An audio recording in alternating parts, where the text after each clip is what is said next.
नमस्कार, आप देख रहे हैं दी कंटाप। मैं हूं प्रफुल्ल। आजादी के बाद भारत में, हिंदुस्तान में एक पटकथा लिखी गई।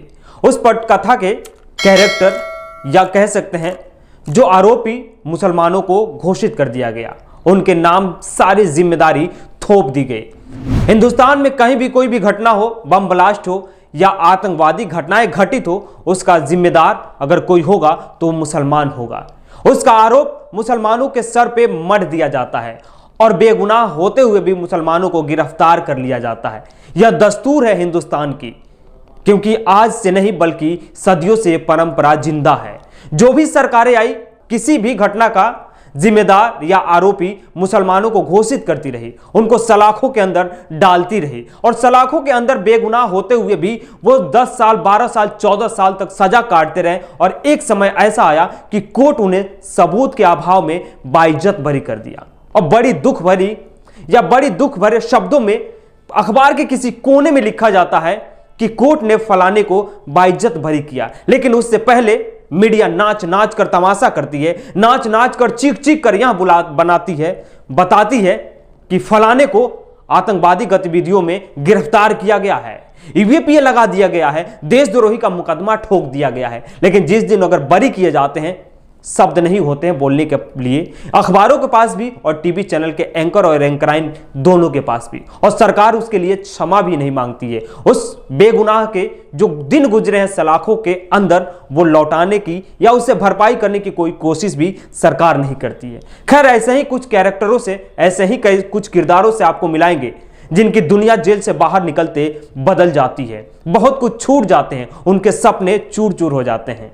ऐसे ही कुछ कैरेक्टर हैं, है तो बहुत अनगिनत, लेकिन मैं चंद लोगों से आपको रूबरू कराऊंगा, चंद लोगों की कहानी आपको बताऊंगा। यूपी के शामली के सलाउद्दीन अंसारी को 4 कारतूस रखने के आरोप में 1995 में गिरफ्तार किया गया था और अब 26 साल बाद कोर्ट ने उन्हें सबूतों के अभाव में दोष मुक्त करके बरी कर दिया। सोचिए, 1995 में गिरफ्तार किया गया और 26 साल बाद बाइज्जत बरी किया जाता है। इसी बीच कोर्ट में 250 से अधिक तारीखों में वे हाजिर हुए, जिसमें जिंदगी की आधी कमाई खर्च हो गई और पैरों में जख्म आ गए। 26 साल में 250 तारीखें, उससे भी अधिक थी। जिंदगी की पूरी कमाई उसने अदालत में झोंक दी खुद को बेगुनाह साबित करने के लिए। 4 कारतूस 12 बोरे के बरामद, यानी 1995 में गिरफ्तारी, 1999 में चार्जशीट दाखिल कर गई। यानी सोचिए कि 1995 में गिरफ्तार किया जाता है और 1999 में यानी 4 साल बाद चार्जशीट दायर की गई। 2021 नवंबर में दोष मुक्त कर दिया गया। ऐसे अनगिनत कैरेक्टर हैं, ऐसे अनगिनत लोग हैं जो सलाखों के अंदर 18 साल, 14 साल सजा काट कर बेगुनाह साबित होकर वापस लौटते हैं। 27 अक्टूबर 2013, थोड़ा करीब आता हूं, हुंकार रैली थी पटना के गांधी मैदान में। माननीय प्रधानमंत्री नरेंद्र मोदी की रैली थी। उस समय प्रधानमंत्री के उम्मीदवार थे। उनकी रैली में बम ब्लास्ट होते हैं, सीरियली बम ब्लास्ट किए जाते हैं। उसमें 16 आरोपियों को गिरफ्तार किया जाता है, जिनको कहा जाता है कि जिनका संबंध सिमी से है, और छत्तीसगढ़ पुलिस उन्हें गिरफ्तार करती है। छत्तीसगढ़ पुलिस उन्हें 27 अक्टूबर यह घटना होता है, उनको गिरफ्तार करती है और 14 अप्रैल को उनको छत्तीसगढ़ की अदालत बाइज्जत बरी यानी 14 लोगों को बेल पे छोड़ देती है। लेकिन पुलिस मानने को तैयार नहीं थी, क्योंकि पुलिस के पास ना कोई एविडेंस था, कुछ नहीं था। उसके बावजूद भी यह साबित करने पे लगी थी कि आरोपी यही लोग हैं। ईवीपीए जैसे देशद्रोही जैसे आरोप लगते हैं, एक्ट लगाए जाते हैं और 90 दिन का समय होता है ईवीपीए में आपको चार्जशीट दायर करने का। कोर्ट ने उन्हें 90 दिन अतिरिक्त देता है कि आप चार्जशीट दायर कीजिए, लेकिन पुलिस के पास कोई प्रमाण नहीं होता है। उसके बाद उन्हें छोड़ दिया जाता है। अब सोचिए, 14 लोगों को बाइज्जत बरी किया जाता है और उसके बाद उन्हें छोड़ दिया जाता है, सिर्फ शक के आधार पर गिरफ्तार किया गया होता है। दूसरा कैरेक्टर आपको बताता हूं मैं। दिल्ली के गाजियाबाद में बम ब्लास्ट मामले में 1996 में आमिर खान को गिरफ्तार किया जाता है, मोहम्मद आमिर खान, और वो 14 साल बाद उसे भी बेगुनाह करार देते हुए कोर्ट उसे बेल दे देता है, छोड़ दिया जाता है कोर्ट से। सोचिए 14 साल बाद वो अपने घर लौटता है। जब वो घर लौटता है तो उसकी जिंदगी में बहुत चीजें बदल गई होती है। उसके पिता सामाजिक बहिष्कार झेलते हैं, समाज में ताने सुनते हैं और न्याय की उम्मीद छोड़कर इस दुनिया को भी अलविदा कह देते हैं। उसकी मां उसके अपने बेटे की रिहाई के लिए या अपने बेटे की जुदाई के सदमे में वो कोमा में चली जाती है, बोल नहीं पाती है। उसकी मां हर बार यही कहती है कि बस एक बार आमिर को मैं देख लूं बाहर, लेकिन आमिर 14 साल तक जेल में रहता है। जब तक वो आता है उसकी मां और बाप दोनों इस दुनिया को छोड़ चुके होते हैं। ऐसे अनगिनत कहानी है।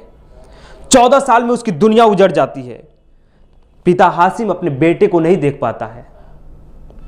फिर उसके बाद आते हैं 35 वर्षीय रईस अहमद को भी मालेगांव बम ब्लास्ट में, यानी मालेगांव मस्जिद में धमाके होते हैं।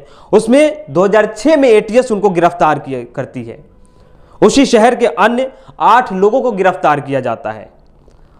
एनआईए उन लोगों की रिहाई का विरोध करना एक समय पे छोड़ देती है, क्योंकि उनके खिलाफ कोई सबूत ही नहीं होता है एनआईए के पास में। एनआईए उनका विरोध करना छोड़ देती है। बेल की सुनवाई होती है। उन्हें 2011 में रिहा किया जाता है। तब मालूम पड़ता है ये जब लोग बाहर निकल के आते हैं तो इनकी दुनिया बहुत बदल चुकी थी। इनके घर वाले वहीं सामाजिक ताने सुनने थे। मतदाता सूची से उनका नाम काट दिया गया था। परिवार को मानसिक यातनाओं से गुजरना पड़ा था। परिवार में कोई रोजगार नहीं था, बल्कि सब के सब बेरोजगार हो गए थे। यूपी के रामपुर के रहने वाले 35 वर्षीय जावेद अहमद 11 साल तो कानपुर के वसीक हैदर को बेगुनाह होने के बावजूद 9 साल जेल में बिताने पड़े थे। यह मुसलमानों के साथ किया जाता है हिंदुस्तान में। फिर आते हैं बिजनौर के 32 वर्षीय नासिर हुसैन को 22 धमाकों का मास्टरमाइंड बताया जाता है। 14 साल के बाद निर्दोष साबित हुआ और निर्दोष साबित करते हुए उसे छोड़ दिया जाता है। मकबूल शाह अपनी जिंदगी के 14 साल तिहाड़ जेल में बिताने के बाद वो बाइज्जत बरी होता है।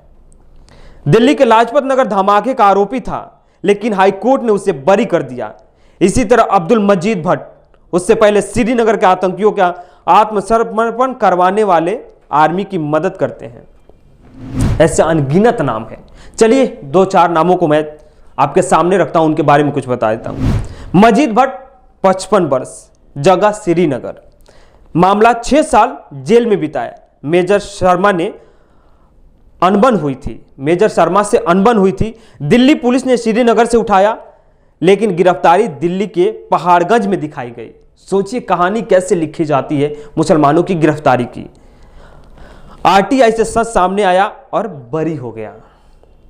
जावेद अहमद 35 वर्ष, जगह यूपी के रामपुर, मामला 11 साल जेल में बिताया। देशद्रोह का आरोप लगा। पाक की मोबिना से प्यार हुआ।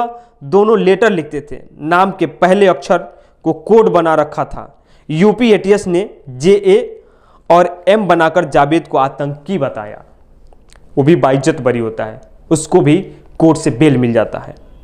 मजीद भट्ट, जिसका मैंने जिक्र किया, श्रीनगर से।